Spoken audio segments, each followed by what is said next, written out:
se trouve aujourd'hui au Quai des Arts, dans la salle exposition, pour célébrer les 75 ans des Gars de la Rampe. 75 ans des Gars de la Rampe, c'est pas rien. De nombreuses pièces, plus de 80 pièces présentées par les Gars de la Rampe. Pas loin de 230-240 comédiens, metteurs en scène, techniciens qui ont joué ou accompagné les Gars de la Rampe depuis 1949. Pas loin de 80 spectacles. Et très prochainement, 4 pièces pour fêter les Gars de la Rampe, données gratuitement à Oscar. Et Ludovic Lutz, président des Gars de la Rampe depuis un peu plus de 10 ans maintenant. J'ai joint les Gars de la Rampe à l'âge de 13 ans. Ça fait donc très longtemps que je suis au sein de la troupe maintenant.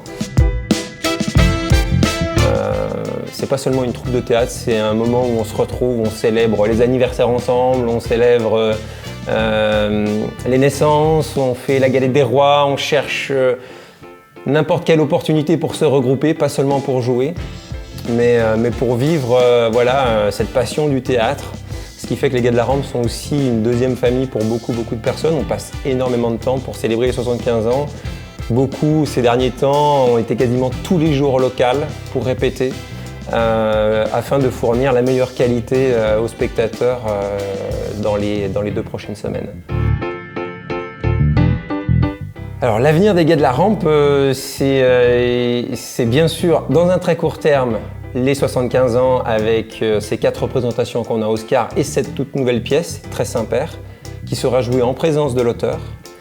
L'avenir est aussi la fin de Dans la Loge, puisque la dernière sera donnée à Oscar à l'occasion des 75 ans, en présence là aussi de l'auteur. L'avenir ensuite, c'est bien sûr de continuer à jouer Très Saint-Père, qui sera la première à l'occasion des 75 ans et qu'on espère donner dans l'ensemble du canton, de la région et qui sait peut-être beaucoup plus loin, comme on a pu le faire avec certaines pièces. On va continuer Qui est Monsieur Schmitt, qui a été récemment primé de la 2e pièce Rhône-Alpes lors de l'occasion du festival Festea. Cette pièce sera donnée encore sur l'ensemble de l'année 2025. Et puis d'autres surprises en préparation pour des spectacles que l'on espère donner début 2026 et fin 2025. Je ne peux pas en dire plus aujourd'hui parce qu'on est en train de préparer la sélection des textes pour les prochaines représentations. S'il y a un comédien avec lequel j'aurais eu envie de jouer, en tout cas beaucoup plus longtemps, c'est Jean Thoinet. Jean Thoinet qui a été, pas tout à fait à l'origine des Gars de la Rampe, mais qui les a rejoints très rapidement après la création et qui a été le pilier de la troupe pendant des décennies. J'ai eu la chance de pouvoir jouer En attendant les bœufs avec lui. C'était quelqu'un qui avait beaucoup de talent, une direction d'acteur et une mise en scène mémorable. Et j'aurais aimé profiter beaucoup plus longtemps de toutes ses qualités. Mon lien à la ville de Remilly, c'est les Gars de la Rampe qui m'ont fait rester ici depuis que j'ai joint cette troupe.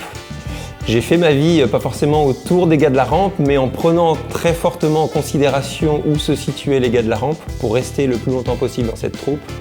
J'ai donc créé ma famille ici, j'ai donc décidé d'habiter ici. Mes enfants sont à l'école ici. Malgré mon travail qui est assez loin, j'ai souhaité continuer à vivre à Remilly, chose que je continuerai à faire pour l'ensemble de toutes les bonnes raisons, à savoir les associations qu'on retrouve à Remilly, les structures associatives très développées, ces salles de spectacle et le soutien qu'on a de la municipalité depuis très longtemps. Alors, on n'est pas bien là ? C'est parfait. Merci beaucoup.